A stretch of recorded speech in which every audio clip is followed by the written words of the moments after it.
मला वाटतं तुम्ही जर पाहिलं असेल तर अमितजींच्या नेतृत्वाखाली त्याच्यानंतर सन्मान्य राजसाहेब ठाकरे सुद्धा एका ठिकाणी आले होते. आम्ही सर्वांनी एक मोर्चा काढला होता. आणि कसं होतं, मनसे सत्तेत नसताना मनसे सगळ्या प्रकारच्या गोष्टींवरती आवाज उठवते. परंतु माझी तुम्हाला विनंती आहे की जे सत्तेत आहेत, जे वर्षानुवर्ष सत्तेत आहेत आणि ज्यांच्या नाकर्तेपणामुळे हा गोवा हायवे पूर्ण झालेला नाही आहे, त्यांना कडक प्रश्न विचारा. आणि आम्ही तर नक्की ह्याच्यापुढे तुम्हाला दिसेल, ह्याच्यापुढे कॉन्ट्रॅक्टरला कशा प्रकारे प्रश्न विचारले जातील ते मनसे स्टाईलनीच विचारले जातील.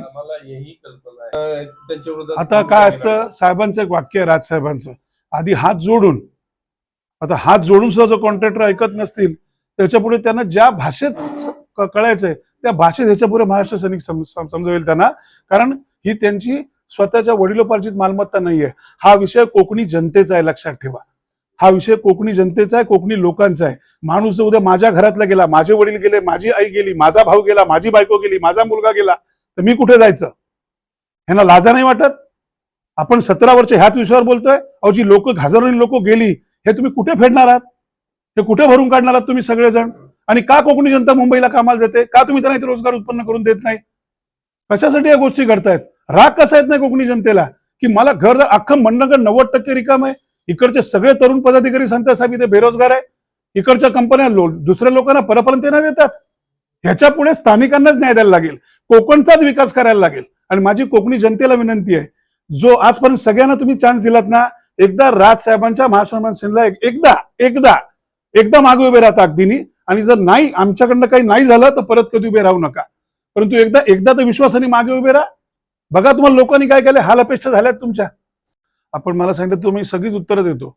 पहिलं म्हणजे कसं माहितीये, लाज वाटते की जेव्हा मुंबई गोवा हायवेवरती आपण 17-18, आपण तर सगळे सिनियर पत्रकार आहात, 20 वर्ष आपण त्याच विषयावर बोलतोय आणि तीच लोक जिंकून येत आहेत वेगवेगळ्या पक्षात जाऊन किंवा चेहरे बदलून. अहो, जी माणसं गेली आहेत ना, जे करते पुरुष गेले, ज्या आया गेल्या, ज्या ताया गेल्यात, त्यांचं काय 5 आणि 10 लाखांनी आयुष्य परत येणार आहे का? त्यांचं कुटुंब उद्ध्वस्त झालं आणि तरी हे पुन्हा निवडणुकांना सामोरे जात आहेत. पाण्याचा प्रश्न आहे ना, अनेक तालुक्यांमध्ये. आता माझ्या इकडे सगळे गटाची आणि गणाची लोक बसली होती. आज अनेक त्या ठिकाणी पाण्याचा, रत्नागिरी जिल्ह्यामध्ये पाण्याचा प्रश्न असू शकतो. 10-10 वर्ष वैभवजी सांगत होते की आज आपल्या इकडे गोष्टी नुसत्या आहेत, ग्रामीण हॉस्पिटल नाहीये, लोकांना घेऊन दुसरीकडे जायला लागतं. कशासाठी? ह्याचं कारण असं आहे माहितीये ना, की ते जे लागतं ना, की मला काहीतरी चांगलं करायचं, हे नाहीये. कोकणी जनतेला गृहीत धरलं जातंय की जाणार कुठेच नाहीये, हे आमच्याच मागे येणार आहे. आम्ही जे काही शेवटची गणितं मांडू त्या गणितात हे आमच्याच मागे येतील. त्यामुळे काही झालं तरी आम्ही वागू तसंच होईल. काय म्हणता तुम्ही? रोजगाराचा महत्वाचा विषय. आज इथे स्थानिक भूमिपुत्रांना न्याय देत नाहीये. आता दिसेल त्यांना. माझं वाक्य लक्षात ठेवा, जबाबदारीने बोलतोय. जर इकडच्या कंपन्यांनी स्थानिक भूमिपुत्रांना नोकऱ्या दिल्या नाहीत तर त्यांना दिसेल की मनसेची पदाधिकारी, महाराष्ट्र सैनिक काय करू शकतो. ह्याच्या पुढे स्थानिकांना रोजगार दिला पाहिजे.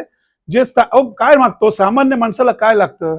पर्यटन. 720 किलोमीटरचा मुंबई पासून किनारा आहे. इकडे काय आहे पर्यटनावरती? बोललो तर अख्खा दिवस कमी, तुमची बॅटरी डाऊन होईल.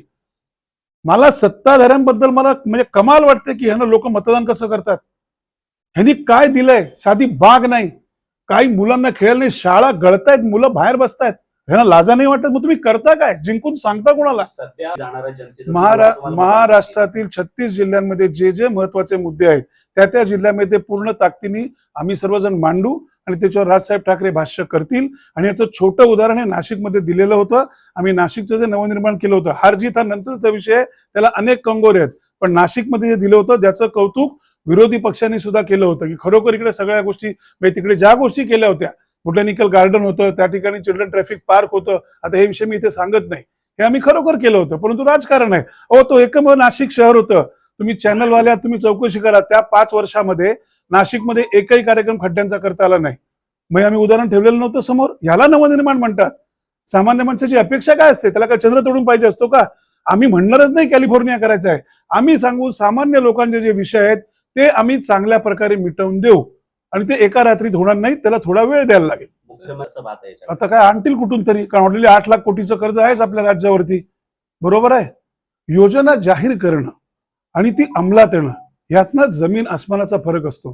There is a distance between cup and lip. आपण जेव्हा चहा पितो ना तेव्हा चहा ओतणं आणि चहा पिणं, योजना होते ना, इलेक्शन तोंडावरती आपण सगळेच थांबू किती लाडक्या बहिणींना मिळत आहेत आणि किती लाडक्या भावांना 10,000 रुपये मिळत आहेत हे आपण सगळेच बघू. त्याची कागदपत्र काय गोंधळ होतोय आणि हे लगेच इम्प्लिमेंटेशन होणार नाहीये.